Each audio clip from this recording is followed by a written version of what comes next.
Hi, this is Mohan's winners academy, Rajahmundry Sainik school, Navodaya coaching centre.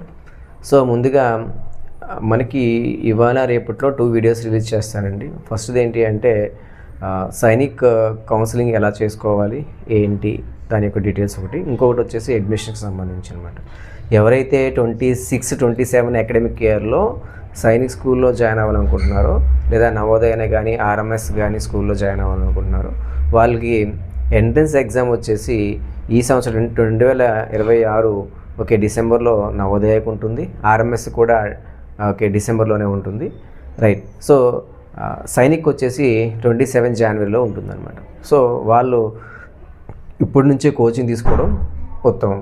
అంటే ఏంటి అంటే సో ఇప్పటి నుంచి అంటే ఆల్రెడీ స్టూడెంట్స్ స్కూల్కి వెళ్ళిపోతూ ఉంటారనమాట. అయితే వాళ్ళంతా కూడా ఇప్పుడు ఈవినింగ్ బ్యాచ్ కంటిన్యూ అయిపోతూ, అంటే లోకల్ వాళ్ళైతే ఈవినింగ్ బ్యాచ్ కంటిన్యూ అయిపోతూ, సో స్కూల్ అయిపోయిన తర్వాత స్కూల్ క్లోజ్ అంటే స్కూల్ హాలిడేస్ ఇచ్చిన తర్వాత ఫుల్ డే కంటిన్యూ అయితే కనుక సో మ్యాక్సిమం మనకి ఈ 3 monthsలో మనకి కొంత సిలబస్ కవర్ అవుతుంది పిల్లలకి. వాళ్ళకి కాస్తంత బర్డెన్ తగ్గుతుంది అనమాట. అంటే ఈజీగా 1 అకాడమిక్ ఇయర్లో సో పిల్లలకి ఖచ్చితంగా సీట్ రావాలి అనుకున్న వాళ్ళు ఎవరైతే ఉన్నట్టయితే కనుక సో ఖచ్చితంగా 1 yearలో అయితే చాలామందికి అయ్యే అవకాశం ఉండదు. సో ఎవరైతే కొంచెం చాము ఉంటారో, కొంచెం ఐక్యూ లెవెల్స్ అవి బాగుంటాయో వాళ్ళు ఖచ్చితంగా కొట్టే ఛాన్సెస్ ఉంటాయన్నమాట.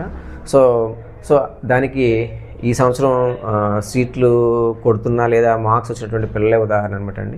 ఇయర్ దగ్గరగా మనకి ఒక 15 to 16 మెంబర్స్ స్టూడెంట్స్ ఫస్ట్ అటెంప్ట్లోనే మనకి 256 to 265, 247, 248, 230 అబవ్ మార్క్స్ స్కోర్ చేయడం జరిగింది. ఫస్ట్ అటెంప్ట్ స్టూడెంట్స్ వాళ్ళంతా కూడా 10 months, 11 months, 9 months ఉన్న స్టూడెంట్స్ అనమాట. అయినప్పటికీ కూడా వాళ్ళు మంచి స్కోర్ చేశారు. వాళ్ళందరూ కూడా సీట్ వచ్చే అవకాశం ఉంటుందన్నమాట. అదేవిధంగా సో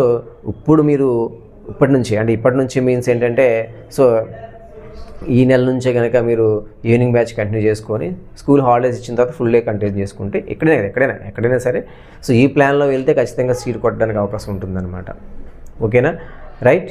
సో మనకి సీటు అనేది ప్రైమరీగా కాకుండా సో నాలెడ్జ్ కోసం కూడా ఆలోచించుకోవాలంటే సీట్ ఖచ్చితంగా రావాలంటే మనకి సీట్స్ ఎన్ని ఉంటాయి, స్టూడెంట్స్ ఎంతమంది ఉంటారు అనే రేషన్ బట్టి కూడా ఉంటుందన్నమాట. అంటే మొత్తం టోటల్ సైనిక్ స్కూల్ ఈ సంవత్సరం ఇంకా ఎక్కువ పెరిగినాయి అనమాట. దగ్గరగా ప్రైవేట్ గవర్నమెంట్ 2 కలిపితే మనకి 100 అబవ్ సైనిక్ స్కూల్స్ మనకి రావడం జరుగుతుందన్నమాట. సో కాబట్టి ఎక్కువ స్టూడెంట్స్కి సీట్లు వచ్చే అవకాశం ఉంటుందన్నమాట. కాబట్టి ఖచ్చితంగా ఇప్పటి నుంచి అడ్మిషన్స్ తీసుకోండి కోచింగ్కి. ప్రజెంట్ వచ్చేసి కోచింగ్ రన్ అవుతుంది. మనకు ఒక 30 మెంబర్స్ వరకు ఆల్రెడీ 35 మెంబర్స్ ఆల్రెడీ జాయిన్ అయిపోయారు మనకి. కాబట్టి వాళ్ళ క్లాసెస్ జరిగిపోతున్నాయి అనమాట. సో ఎవరైనా ఇంకా జాయిన్ అవ్వాలనుకున్న వాళ్ళు ఎవరైనా ఉంటే కనుక సో మనకి రిజిస్టర్ చేసుకోండి. రిజిస్టర్ చేసుకున్న తర్వాత మీకు ఒక రిటర్న్ ఎగ్జామినేషన్ కూడా ఉంటుందన్నమాట.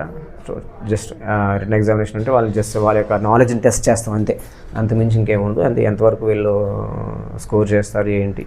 సో అంటే జనరల్గా ఏంటంటే ప్రతి ఒక్కరు కూడా సైనిక్ నవోదయ సీట్లు కొట్టాలనే ఉద్దేశంతో కొంచెం స్లోగా ఉన్నప్పటికి కూడా, అంటే ఇంట్రెస్ట్ లేనప్పటికి కూడా పిల్లల్ని జాయిన్ చేస్తూ ఉంటారు. అయితే ఏంటంటే సో వాళ్ళకి సీట్ రావడం అనేది కొంచెం కష్టంగా ఉంటుందన్నమాట. అలాంటి వాళ్ళు మనం ఇబ్బంది పెట్టకుండా సో ఎవరైతే కొంచెం బాగుండడం ఏంటంటే సో ఇంట్రెస్ట్గా ఉన్నారో సో వాళ్ళని మనం జాయిన్ చేసుకున్నట్టయితే మనకి ఎక్కువ పాసిబిలిటీ ఉంటుందన్నమాట. ఓకేనా, రైట్, బాయ్.